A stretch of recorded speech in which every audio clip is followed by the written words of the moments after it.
Hi everyone, welcome to the first ever UChicago Civic Hackathon.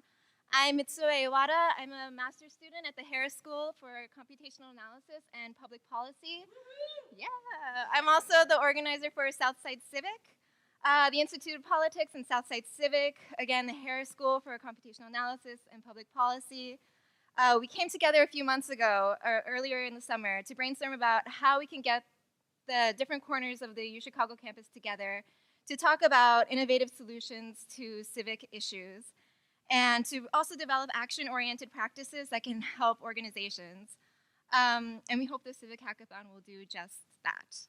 So by bringing together students, local leaders, community members, we hope to learn more about civic hacking and how we can work together to find these creative solutions and problem solving. This weekend is an example of what politics innovation looks like in action, and we're very excited. So we're here today thanks to an amazing group of partners who've come together to support this almost unprecedented collaboration between UChicago's many different organizations. So before we start, I want to take a moment to thank everyone who has made this possible. The Institute of Politics, Chicago Harris School of Public Policy, the Department of Computer Science, Harris's Computational Analysis and Public Policy program, Southside Civic, Hack at UChicago, the Computation Institute, Center for Data Science and Public Policy, the Chicago Innovation Exchange for this wonderful venue, and JPMorgan Chase for sponsoring this amazing event. I also want to thank you all for being here. We're really excited to kick off this weekend with the keynote address from the U.S. First Chief Technology Officer, Aneesh Chopra, and Chicago's Chief Data Officer, Tom Schenk.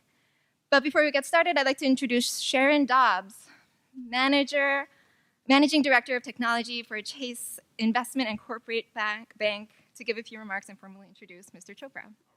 Yeah, thank you.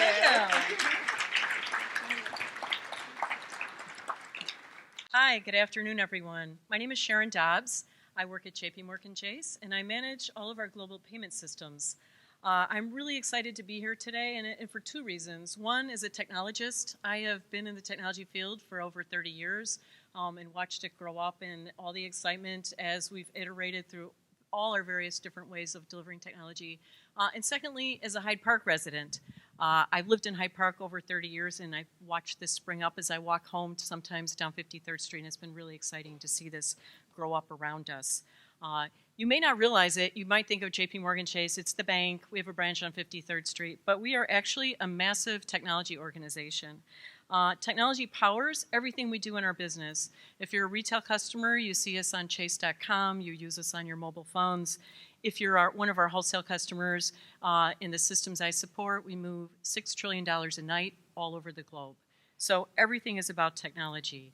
We invest $8 billion a year in new technology projects, and we have over 7,000 technology applications we support across the globe.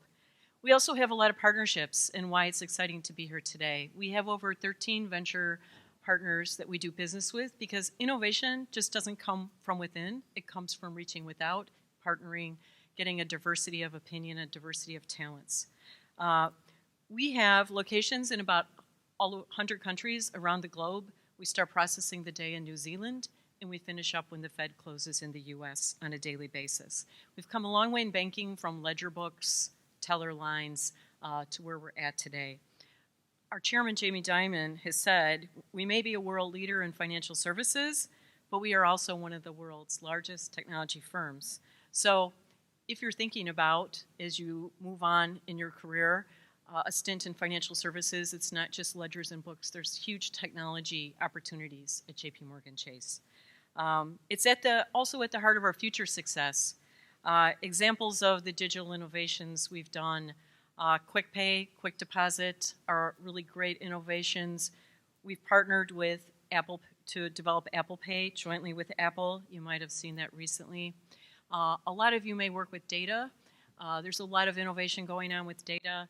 You can imagine the quantity of data we keep, and part of the value we can deliver to our partners and our customers is mining that data with them and looking at and doing data analytics to help them grow their businesses. We may be a huge company. We have 15,000 people just in Illinois, We have over 200,000 around the world. But how we want to run our technology is in small teams. So we run agile teams, we run lean, we have small groups of feature teams that sit together. We try to keep it topped out at 8 people because working in small teams, we can move more quickly and try to churn out our innovation at a faster pace. We also are putting a lot of investment into making our technology space a better place to work.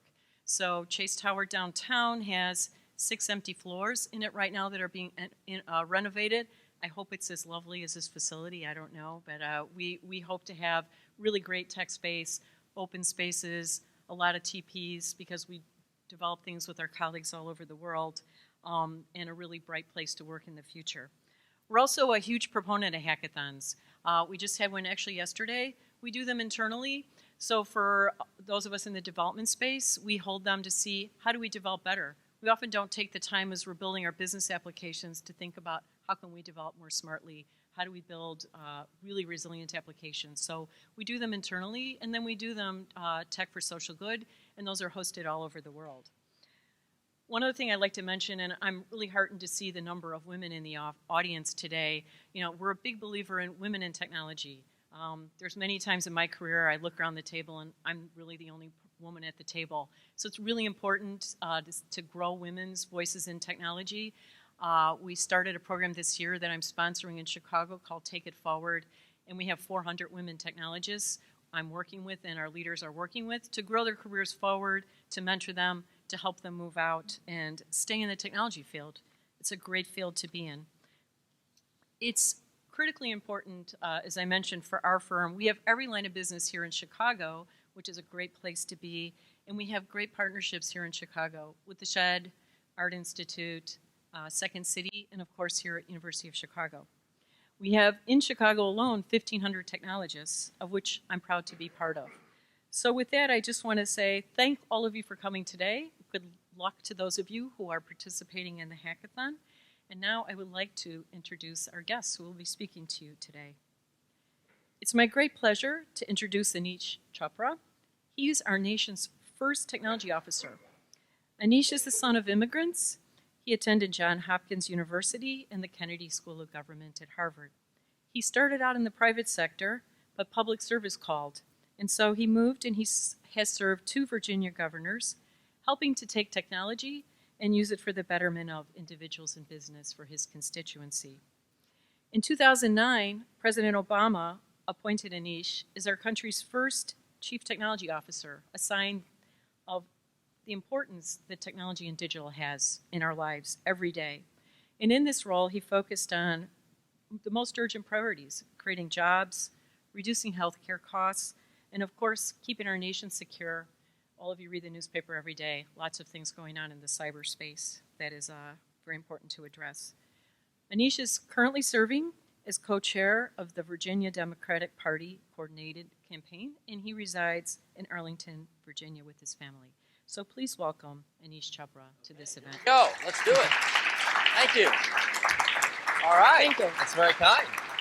I'm going to also, before you kick off, I'm going to also introduce a second party who is here, and maybe he can join us up here. You can dance? Oh, yeah. Or you can join. Let's do it. Come on. So I'd like to introduce, joining us today, Chief Data Officer from the City of Chicago, Tom Schenk. Tom is an expert in many fields. He is an expert in open government, data visualization, business and research, policy and education. He recently published Circos Data Visualization and How-To Book on looking at biological data visualization for use in the social sciences. He's previously worked as a researcher, consultant, lecturer, and policy expert for government agencies and various universities. And so in his current role for the City of Chicago, Tom leads the strategic use of data to improve the efficiency of city operations and improve the quality of life for all of us who are living here in the great city of Chicago. So welcome, Tom. All right. Tom and I are going to have some fun. Yes. Thank you. Tell us about you. How many of you are here because you want to be an entrepreneur in the civic space? Civic entrepreneurs. How many of you are here to learn about civic data sets that could benefit from your talent and expertise to be put to use? How many of you are here because you're a policy person who's curious about how this tech thing is going to work out to solving civic problems? Okay, who the heck are the rest of you? I look forward to spending some time this afternoon sharing with you a little bit of context about why this is, I think, the most entrepreneurial period in problem solving. And whether that be at the federal level, the state level, or right here in Chicago at the local level, this is the most exciting and dynamic time. And what's exciting and dynamic about this is that we operate in a very special place. Much of what you're going to hear tonight doesn't have a D or an R behind it. This is not the fight over the political system in the future. This is the how can we work together to make the system work better, whatever that system agreement is as to what it's supposed to do. So if you'll indulge me, I'd like to provide a little bit of context, some history, and then maybe some lessons learned about our journey to talk about what you might do in the coming days as you go through the hackathon and maybe even beyond.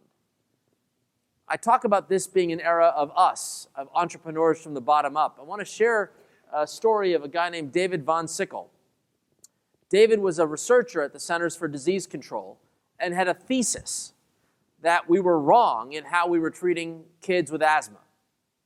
Now, most people who research asthma focus on the chemistry and the lungs and the inhalers and all of the medical interventions. David felt that there might actually be an opportunity to influence the societal indicators that would lead up to bad asthma attacks. And thanks to a little open data hack, he was able to test out his hypothesis. One of the most early sources of open data was brought to us by President Ronald Reagan. Anyone know what the open data set was that Ronald Reagan provided for us? Anybody here want to take a guess? Come on, brother. Tell me, what is it? Weather. Weather. And more importantly, weather in combination with positioning, the GPS. So we're going to talk about weather, we're going to talk about GPS, but let me do GPS first. Right now in your phone, you have a little chip, thanks to the military, that helps us locate where you are and what you are so that the apps you entrust with that information can figure things out. David figured out, what if I put a GPS chip on the asthma inhaler? I can record the time and the location of any attack. Well, Mayor Fisher in Louisville caught wind of this idea and decided to basically organize an open data hack. He asked Walgreens to subsidize the dispensation of about 1,000 of these inhalers across the people of Louisville. Physicians would administer them, and they would record a new open data set, the time and the location of an asthma attack. And they plotted this on a map, and they learned something, what you would imagine to be true, that there are certain concentrations of, in geographies, there are high concentrations of asthma attacks. So the mayor redeployed the limited environmental resources that they had to go after the particular areas that had high rates of asthma attacks, and they were able to bring down the concentration of particulate matter 2.5 by 10%. That intervention resulted in a 27% reduction in asthma incidence or asthma risk. Right? Smarter government, a civic hack. By the way, good thing to know about David, wasn't just for the social good. He launched a company, Propeller Health, raised a boatload of capital, is going to be the next billionaire. And that's great because we want to celebrate and honor the billions he'll make saving trillions in the healthcare system. The history and context is that we have had a bipartisan commitment to this notion of open government, open data. We just haven't had the technologies to take advantage of these in years past. When Bill Clinton and Al Gore stood at the lawn talking about reinventing government, not only there were barely 200 websites on the World Wide Web. We hadn't yet seen the full power of cloud computing, mobile broadband, big data analytics to come to play when we had that last major thrust around reinventing government. The challenge is that we have a cultural problem. Part of what we love about hackathons is that by believing in the impossible, you guys are going to come up with something that some genius in a policy shop didn't quite anticipate. And it'll allow us to think about a problem in a new way. This is not the DNA of a typical public policy entity, whether it be a mayor, a governor, or even the president. And it is that culture of welcoming, embracing, nurturing new ideas that is at the heart of a more innovative, thriving public service, public environment. When I took the job as Chief Technology Officer, I was informed by a history in the private sector about what it takes to close these innovation gaps. And to give you a little bit of an example of it, I thought about Kodak. I don't know how many of you think about Kodak. Many of you probably think about Instagram. In fact, it was pretty awkward because we invited as a guest to the First Lady. One of the cool things you get to do in the White House is nominate folks for the First Lady to invite as her guest for the State of the Union. In 2012, we nominated Mike Krieger, co-founder of Instagram. Well, as you might imagine, 2012 was a tale of diverging fortunes, right? Instagram sells to Facebook, billion-dollar exit, people are going crazy. Kodak, unfortunately, files bankruptcy. 8,000 people lose their jobs, quite sad. What did Kodak do wrong? 3 things. 1, they failed to look over their shoulder.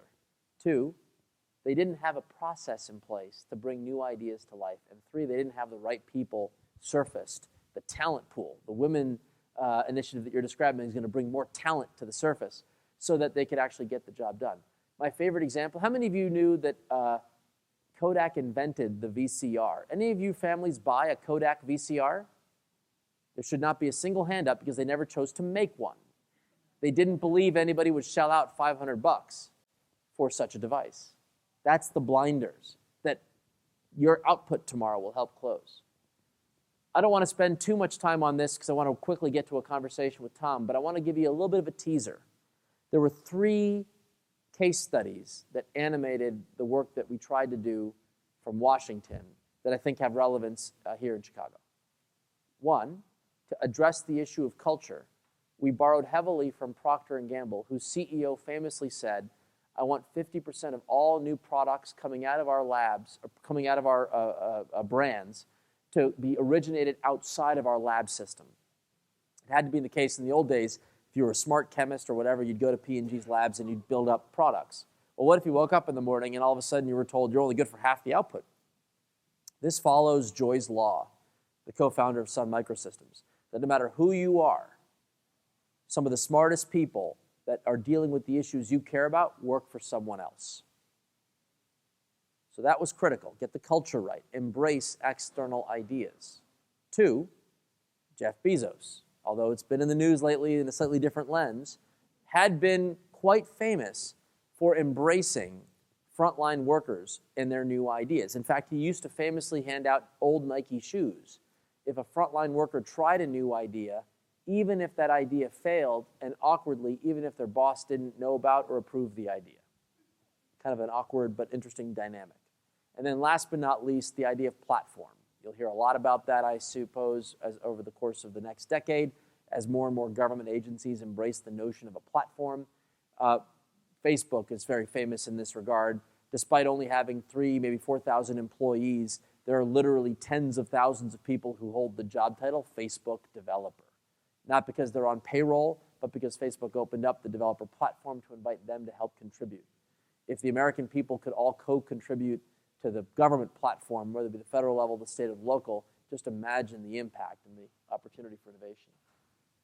These principles formed what we called an open innovator playbook, lessons that we drew from our time in Washington that anyone can replicate, lessons that I believe will be the muscles we'll take to problem solving over the next decade. Muscles like governments that make the choice to open up more data by default, or to engage with the private sector to lower barriers to entry and allow more folks to participate. Thinking about prizes and challenges and hackathons to find folks who don't normally think of themselves as civic innovators, like you are coming tonight, to feel like you have a role to play. And then last but not least, replicating the spirit of a lean startup, finding the best and the brightest within government to collaborate with others that can be brought in to complement the government staff to tackle specific problems in new and clever ways. A word on each. Weather is right. Weather is really the founding principle of open data, but it dates back beyond Reagan. It goes back to my hero, Mr. Jefferson. I'm a Virginian, right? Mr. Jefferson. Mr. Jefferson used to collect weather data twice a day, every day, and share it with whomever he wished. The spirit of Jefferson is how our weather economy operates today. How many of you looked up the weather? How many figure out the weather every day? You get the update on the weather? Most of you? How many visit weather.gov? Typically, no hands come up. Who the heck are you? Why would you do that? God bless you. Well, we go to weather.com, Yahoo Weather, TV, radio. It's a $5 billion industry that sits on top of a government database. They all share the same underlying data. We don't find it competitive. We embrace it. It's now the new default in Washington. Every agency is to make data available in bulk or via open APIs. Next, we do believe there's an opportunity for us to think about lowering barriers to entry. I'm kind of, in a friendly, fatherly way, embracing a little lean startup in Richmond, Virginia. The good people at Code for America are working with the mayor's office to think about a better way to help low-income residents in certain communities connect to the benefits that they're entitled to. It's one thing for governments to create benefits portals, and many of us try to do that. It's the right thing to do. But it's another to say, what if we took it from the consumer's perspective? What if we went to the tough neighborhoods and said, let me get all your forms and documentation filled out once in a little device. And the next time you want to go to a free clinic, or the next time you want to get charity care at the local hospital. We're in a state in Virginia that didn't do Medicaid expansion, unlike Illinois, where you guys are smart and we're lame. So we have to find ways to help people connect to these opportunities. That is the spirit of this Code for America team. Start with the people and connect to the government as opposed to government down to the people. Or thinking about the First Lady, who just this week launched the Reach Higher Guidance Counselor Apps Challenge. You know, one of the most interesting things about civic hackathons and challenges and prizes is you don't know what you're going to get on the other end. We have been publishing information about which colleges are good for folks that are on Pell Grants, which careers are in demand in different communities. We've put out all kinds of data, but here's an interesting question. If you're a high school kid and you're thinking about dropping out, or you want to go into a CTE program instead of going into a traditional college 2 or 4 year, who's giving you advice? What information is being brought to you? Yeah, you could look up all these statistical things, but how many folks are doing that? So the First Lady issued this week a couple $100,000 prize challenge to say, let's come up with ways to make this information relevant for people. Can you imagine how depressing it is that a kid has the choice of multiple schools, but the choice is the difference between boosting their economy for their families to get from the lower class to the middle class, or the opposite, to riddle themselves with debt and to live a continued cycle of poverty? The mistake of choosing the wrong institution. Who's giving that advice? Well, there's a challenge up right now. If you go to reachhigherchallenge.org, you can learn all about the app challenge. And then last but certainly not least, this notion of a lean startup. And I don't want to spend too much time, but I'll simply say this. The healthcare.gov story, which was a disaster, yes. But the healthcare.gov story that was 3 years earlier, that went live in July of 2010, is awesome. And it's awesome because of a civic hacker. Ed Mullen, in January of 2010, watching the debate on healthcare.gov, who's a graphic designer, no lobbyist, no insider connections, didn't have us on cell phone speed dial, literally just a random American, pissed off that no one knew what these healthcare exchanges look like. So without a procurement, funding, anything, he designs myhealth.gov. But in the age of open data, tweets the message to my colleague Macon Phillips at the White House. We're like, what the heck is this? And who the heck is this guy? When the law was signed in March, we had 90 days to stand up the first version of healthcare.gov. There was no time to blow billions of dollars on crappy government contracting. We had to build a lean startup. My successor, Todd Park and Macon, were the leads. And who do we hire to be the lead designer for healthcare.gov? Who? Ed Mullen, of course. Why wouldn't you? So there it was. Off it went. We opened up the underlying data. U.S. News commercialized the same data that went into the healthcare.gov site, entirely powered by the data coming out of healthcare.gov. And even Uber, who surveys their drivers and says, even with the site that works, we can't quite figure out which plan works for us, partners with a startup called Stride that actually simplifies the purchasing decision by giving you a single cost estimate instead of this language of copays and deductibles. The bottom line is this. The new dividing line between what you are here to do or to learn about and those who feel like, this is a bummer, we're going to have a tough decade, Democrats, Republicans can't get along, nothing's going to happen. If you believe and trust that government is a source of good, then you will believe that open data and civic engagement and civic innovation will be a key factor in making a difference. And that's why we're here today. So, Tom, let's talk about this, my friend. Thank you, everybody. Excellent, thank you. Always great. Very few speakers are Yelp reviewed higher than Aneesh. Whatever. That and a few restaurants around here. So thanks for that. If you don't mind, I want to start off with a personal question. As an engaging person, as somebody who can work in technology, something that's very valued in the private sector, why did you get in government in the first place? What compelled you? Was it West Wing episodes, or what got you so engaged? It was, so my family's, obviously we're immigrants, and Dad was like hitting into my head every day, like, oh, America's awesome, and give us this opportunity, this is amazing, we got to give back. And so like when I was 11 years old, he took me to one of these town hall meetings, and our local congressman, who's by the way still congressman from the area, super right-wing crazy guy, but anyway, nice.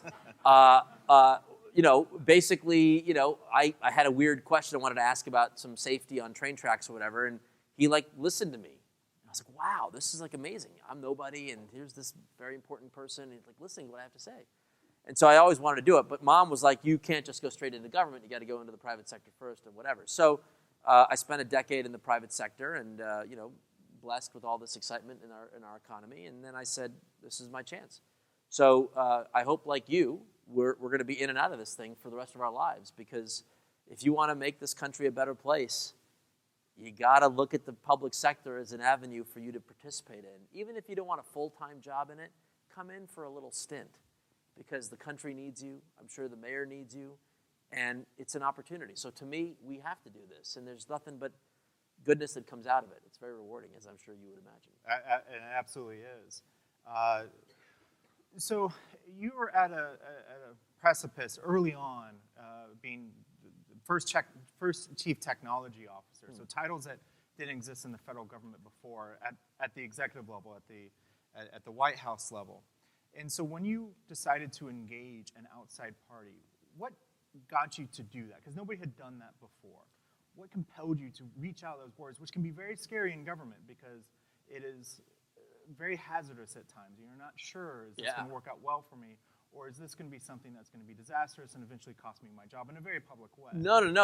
Look, the problem with innovation, if you walk into the local DMV, you just want to get your driver's license renewed and leave. You don't want them to be, well, today I'm going to be innovative, so we're going to try something new. The line is going to go do a salsa dance, and then we're going to, no, I want my darn DMV thing to fix.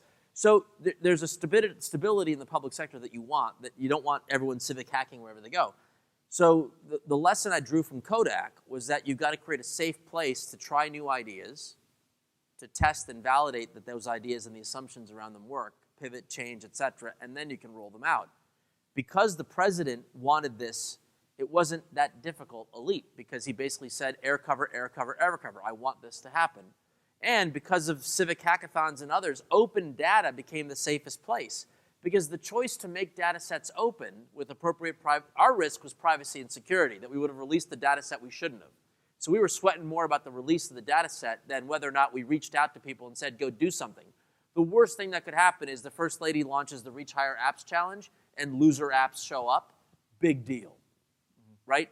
At least we're out there educating people.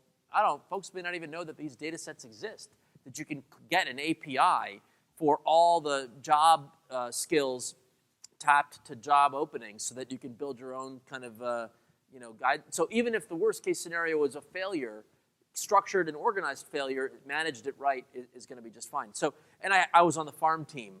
Virginia, we were the first state that had a Secretary of Technology. So partly, I think, why I got the job in the first place was I spent 4 years as Virginia's technology secretary, and so 3 technically because I got bumped up in the middle. But it gave me a sense for what was possible in this area.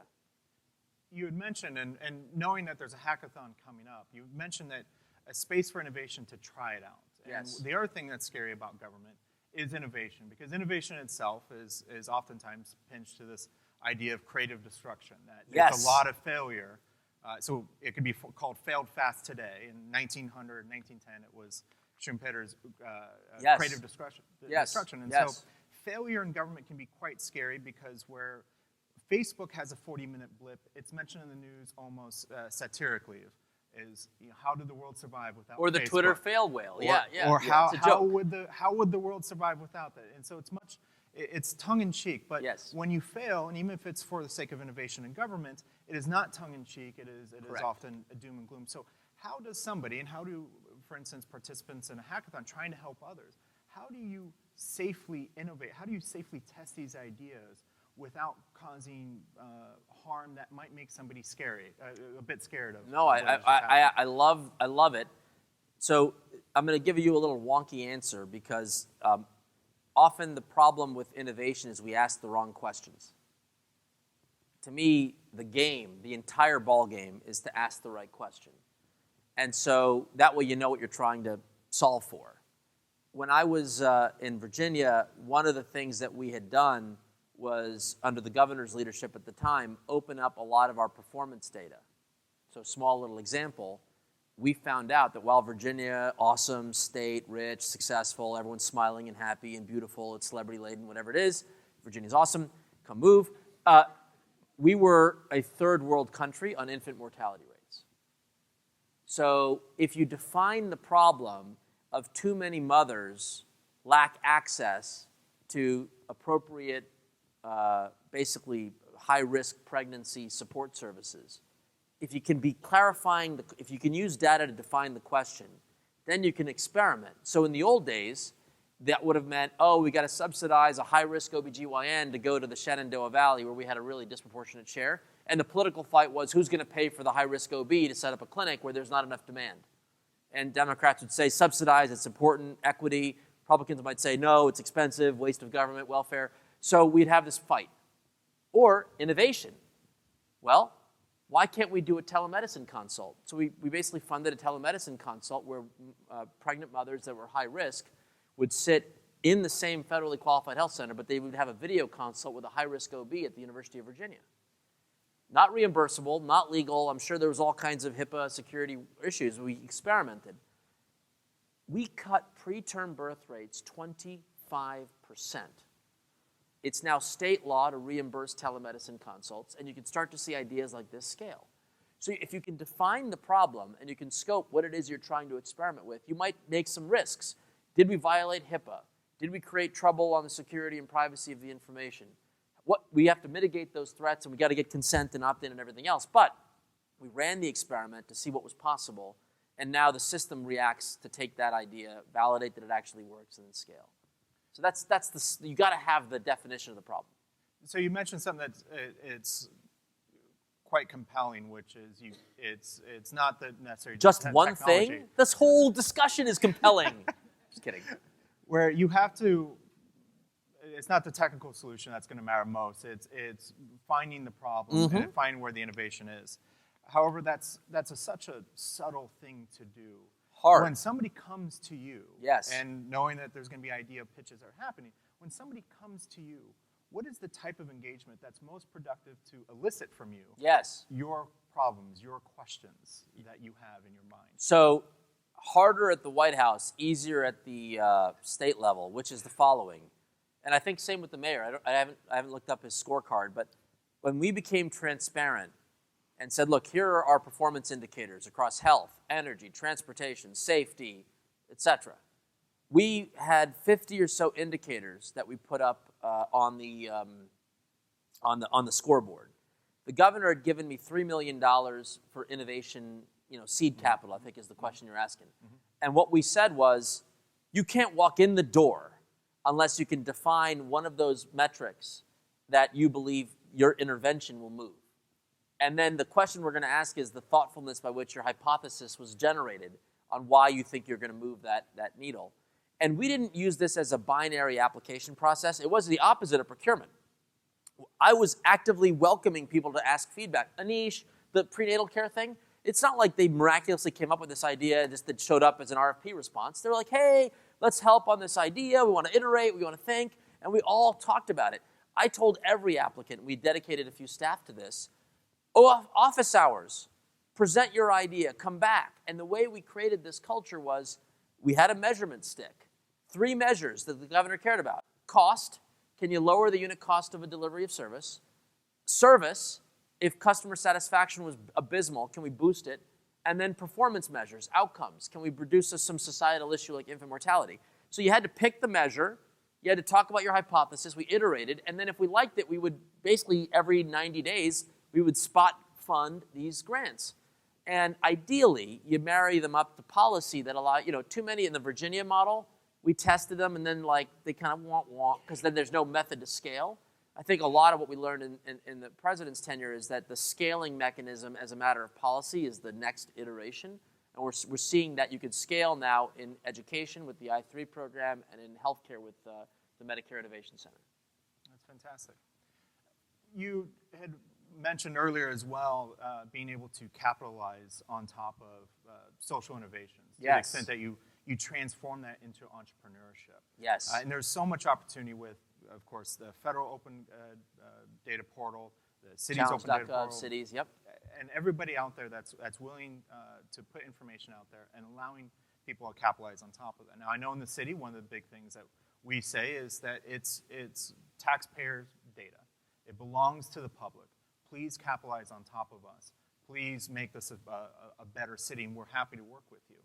Exactly the right answer. And in your experience, what do you think is the right ingredients to allow that to happen? So from somebody who's able to pivot a civic project into a project that is actually entrepreneurial and great question. is able to take in money. And so that's a great segue on where we just were. So this is not true for every scenario, but let's just take healthcare. Any of you involved in healthcare activities yet? Energy efficiency? One healthcare? Sad. Energy efficiency. So here's what. So in our. Are we in the wrong sectors? I think we're in the wrong sectors. These are civic sectors, but they're civic-y industry sectors. So there is a reimbursement model that will reward said innovations. So in healthcare, society has judged that basically we're spending too much money for the wrong things at the wrong time. If everybody had a tricorder that diagnosed us perfectly, and we could figure out all you got to do is go to the urgent care clinic and take some pills or whatever, and you can avoid that 3-week hospitalization, post-acute nursing facility stay. That would save an ungodly amount of money. In today's healthcare, or I should say yesterday's healthcare, you couldn't monetize that. That was sort of a social good. In fact, you'd actually be harming the hospital. You'd take money away from the hospital. You'd be basically someone would lose. What we're doing now is creating the conditions such that we're rewarding people for keeping people healthier.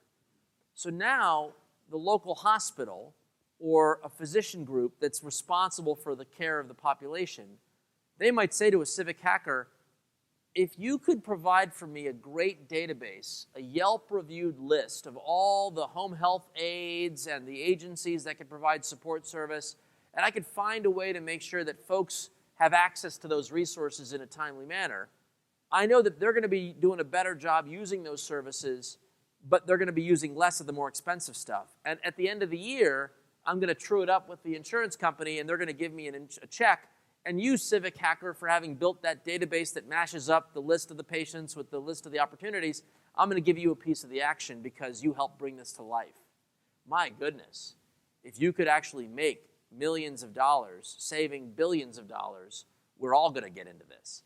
And as more and more of our public dollars go towards performance-based, pay for outcomes, social impact bonds, et cetera, you're going to see the same. You kind of have to have the pay for outcomes stuff to take these civic ideas and turn them into commercial ventures. But what's exciting is now there's a lot of legal authority to do these things.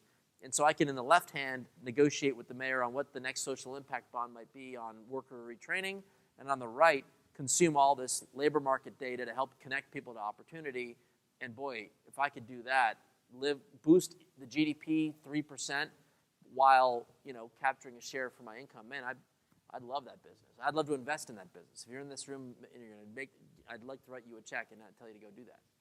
So another interesting point you've made, amongst the many, but another interesting point you just made is being able to bridge opportunity for adults. And there's a small percentage, but a significant enough percentage of adults who don't have regular access to high-speed internet at home. Yes. They may lack the data literacy. We're still at 35% of adults that have a college degree. And so anything outside that, you cannot rely on the same level of data literacy to interpret this information that's being put out there. So for somebody that might be in a group like this, or somebody working in the civic tech scene, what are some of the approaches that we need to be thinking about to be able to reach to those adults who are not hyper-connected, who don't necessarily have Twitter and Facebook, but we still want to deliver solutions to them using these platforms, which are predicated on technology? Yeah. So what are some things that we need to be thinking about as we approach those groups? It's tech in the background enabling service. Mm-hmm. So it might be that a social worker is coming into your home and they know exactly what to talk with you about. Now, in the old days, they might be just focused on one program because that's who funded them, and they'd forgotten the fact that the person that they're talking to is also eligible for 6 others. So a tech-enabled social worker might actually be a delivery mechanism for all the other things. I mean, how sad is it that there are people who don't know that they have access to services that could lift their lives out of whatever difficult conditions they're in?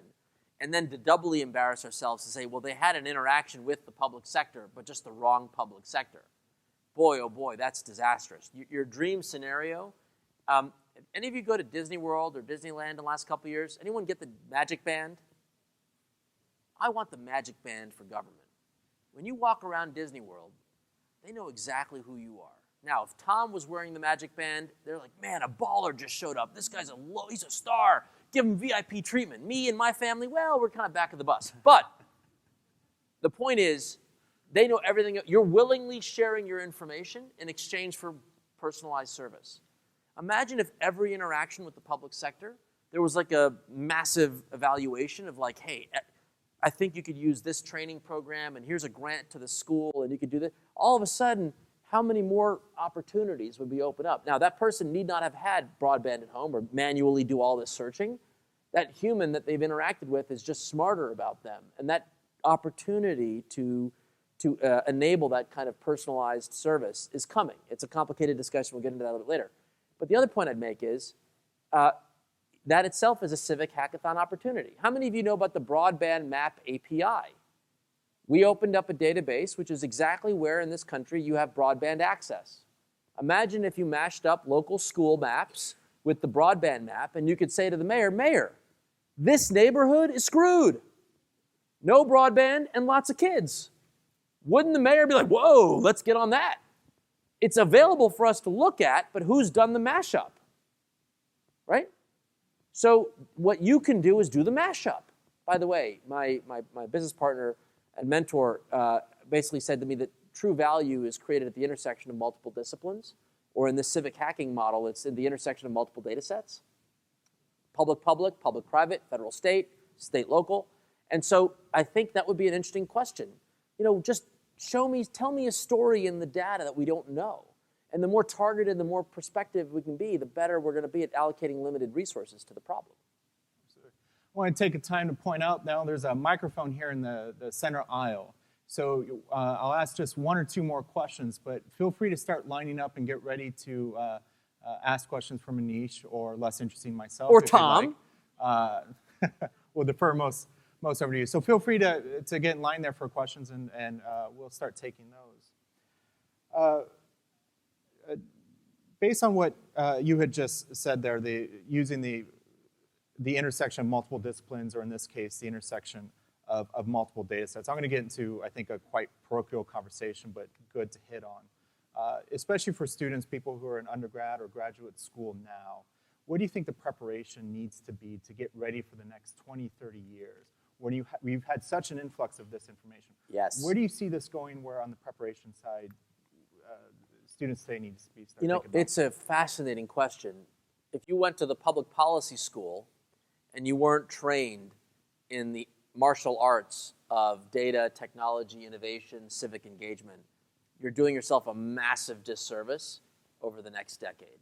If you're in the business school and you haven't figured out that the opening up of government data or civic data is an important element in the next billion-dollar venture, you're going to be missing out on something. If you are in the education school and you want to be a teacher to connect with your kids and you're not familiar with the possibilities of personalized learning and 24/7 collaboration, you're missing. So across the board, there's this muscle that we need to collectively work on, which is how do we understand this stuff? Now, I often say that you'll hear most politicians talk about this as STEM. We got to promote STEM education. And I'm totally in favor of that. But I actually think that's a bit of a disservice because there's SM and there's ET. We got lots of SM, science and math. You get lots of it. People love it. They don't love it. 10% of the population is involved in science and math. Maybe the 10 goes to 12. But what about the 90, 80, 88% of us? To me, the ET is the opportunity.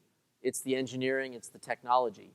You don't have to have a PhD in physics to understand the possibilities that you can ask questions and pull the data sets out. You can learn a little bit of line of code, too, to figure out how do you merge data sets. And even that's becoming easier and easier. Our data portals are making them self-service, if you will. So my hope is that we don't get too caught up in you have to know Python or whatever, because that's important to some, but not necessary. The premium in our society is the question, the problem that you want solved, and thinking about those problems in new and novel ways in terms of how you could connect. I'll take Yelp restaurant reviews with the city's public health inspections data to come up with some model to make sure that we don't get stomach poisoning next because we can blend, I don't know, whatever. I'm sure that's already been done. Yeah, we did it. Exactly. It's actually on GitHub. Exactly. You can go do it. Boom. Yeah. I knew got a that. data scientist Love. actually on my team out there who Boom. also did that. So we're Brilliant. Whoever did that. Yeah, thank you for doing that. Yes. So, yeah. Tell us your name. My name is Daniel Meeks.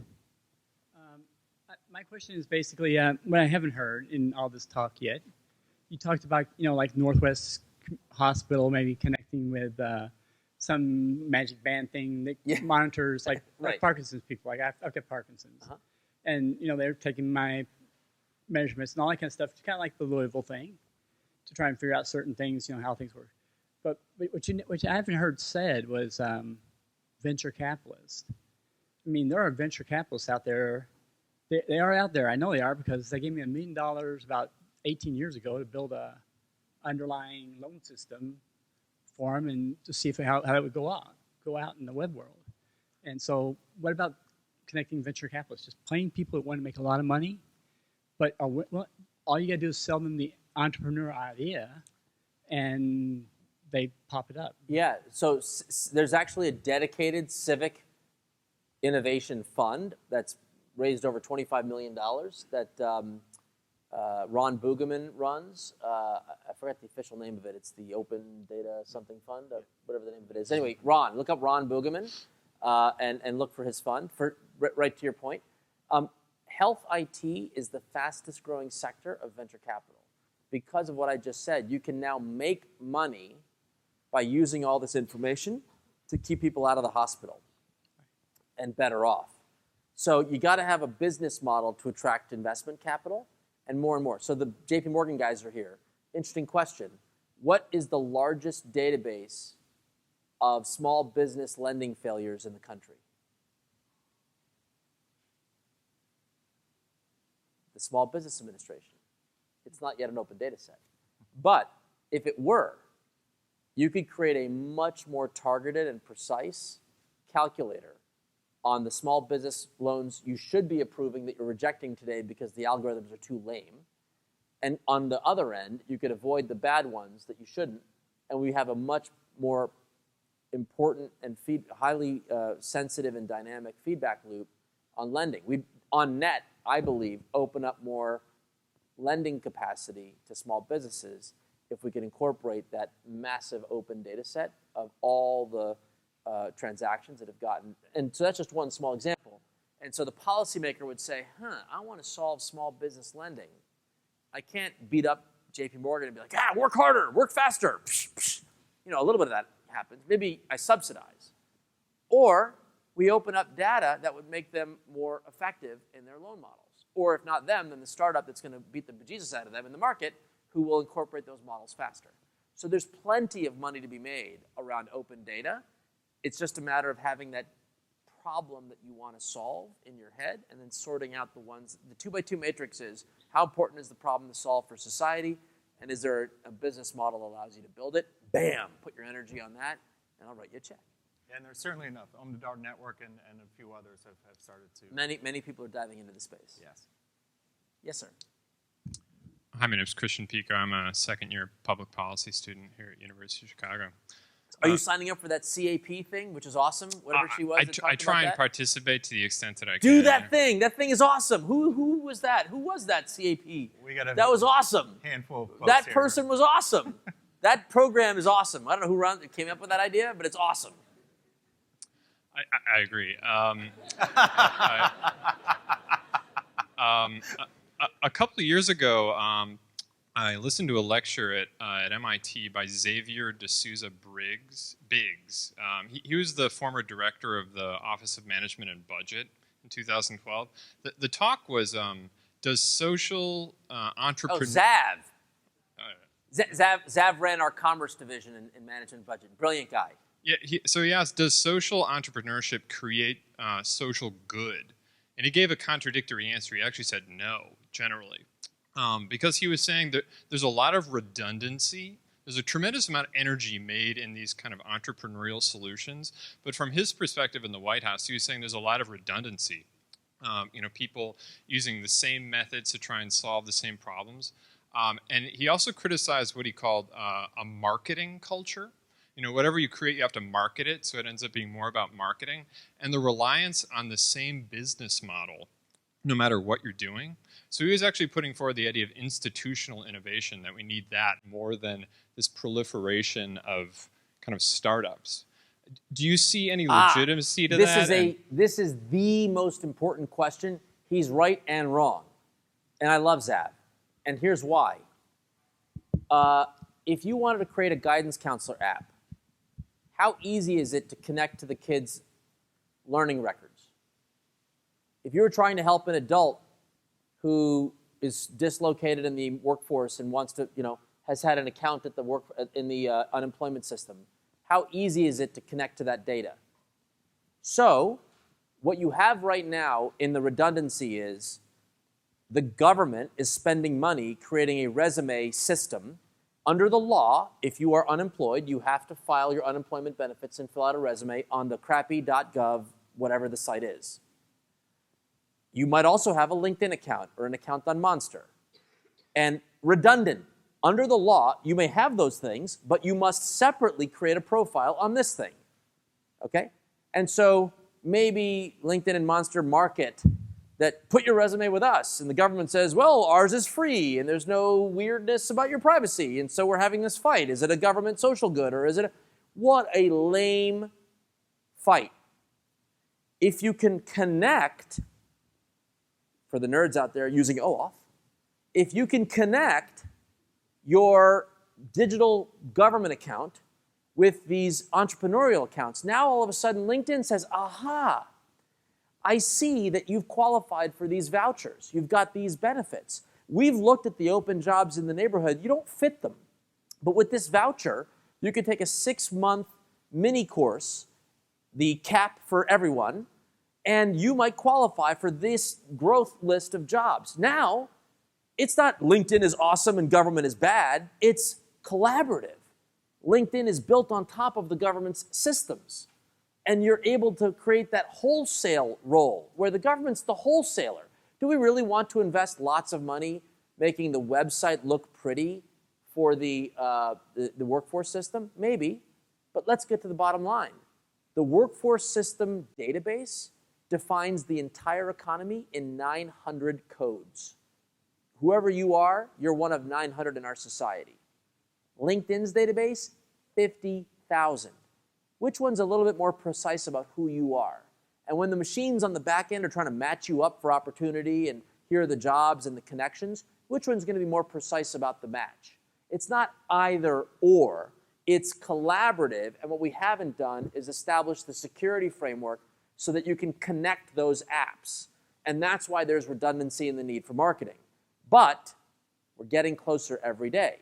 In healthcare, there's now an open API standard that allows you to securely connect your health records to apps that can help make sense of them, as the president called for in January, the launch of the Precision Medicine Initiative.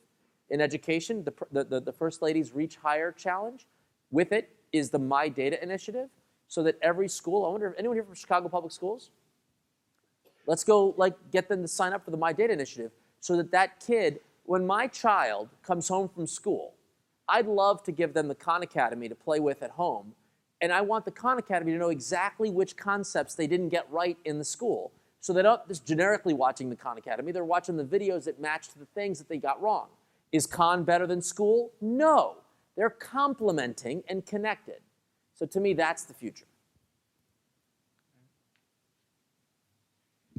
Hi, excuse me. Hi, I'm Kyle Magida. I am a second-year CAP student at Harris. Yeah. My question's about how... You're going to have awesome job opportunities when this is done, by the way. You've got to, it's really cool. That's the hope.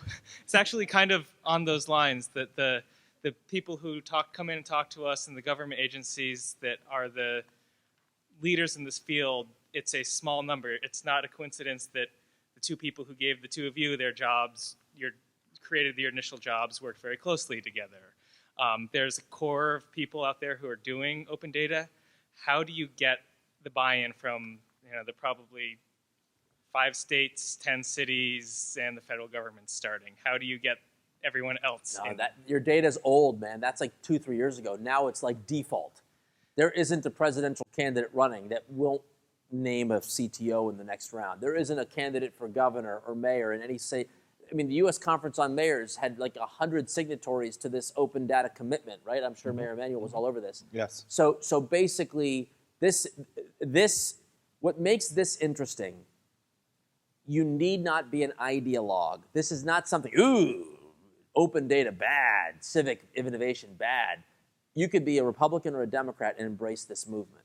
Now, you may point it at different problems. Then how does it scale from the pilot project? Well, ask Tom. I think there's a couple of things. One, there's obviously an expansion of these teams and the work that's being done there. So where it started off with New York and Chicago, Boston is now getting involved, and many other larger cities are expanding this effort. States themselves, the federal government themselves, and of course, federal government has entities that are entities unto themselves, and so there's CTOs and CIOs and researchers, both at the White House level, but all the respective federal agencies. But what's, I think, more key in the job market is that government has become interesting. So if it's health IT, which is circulating around federal initiatives primarily, or whether or not it's Google and Sidewalk Labs and different initiatives that are happening there, or UI Labs here locally, where their focus is essentially on the same government problems that we have. Where the question I asked Aneesh earlier is like, how do I ask you about problems? Is because both him and I respectively get asked about what are your problems day to day by these respective entities who want to do work in this area. Correct. So it's not just the government sectors that you need to work for to answer questions that might be interesting to everyday residents and making an impact. There's more and more companies, outside the social good companies, more and more companies that are actually making money off of this and answering essentially the exact same questions. I think that's where most of the future job opportunity in this sector is. Absolutely. And I would go a step further. I mean, solving cybersecurity, JP Morgan ain't going to do it on its own. I guarantee you they're going to collaborate with NIST and the other banks to talk about models of collaboration in an open forum that makes us less vulnerable to these attacks. You can go to random sectors of the economy that you don't think of as civic good, that need this robust infrastructure. And it's just a big opportunity. And so to me, I think the universities can't fill these slots fast enough. The demand is going to be so great. The mind that is able to think policy, but understand where these tools fit in a problem-solving way, that is a very, very useful gift. And I applaud you for taking the course. Absolutely. So I got one point of clarification.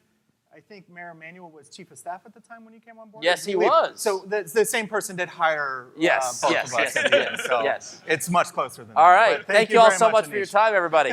Please join me in thanking Aneesh and Tom. Thank you guys so much for that great conversation. Thank you very much.